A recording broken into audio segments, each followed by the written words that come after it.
What's up guys, Brad here with Shiny Tech Things, where we tech things seriously. And on today's Technical Support Tuesday, I'm going to go ahead and show you how to make a Windows 10 bootable USB drive for free.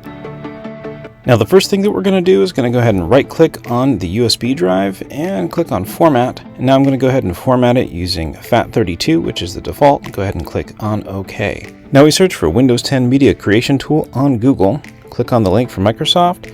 Now go ahead and scroll on down and click Download Tool Now. You will save the file, and then once it's saved, go ahead and run it. Accept the license agreement and be patient while the system is getting things ready.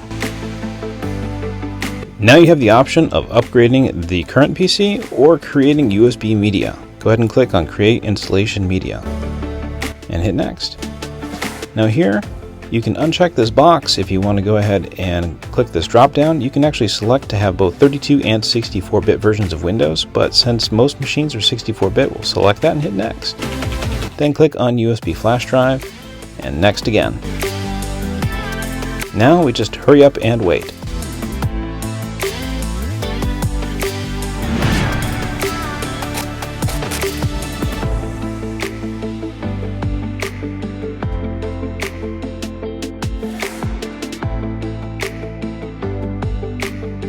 Now it's just finishing up the installation of creating the Windows 10 media on the USB drive that we have installed.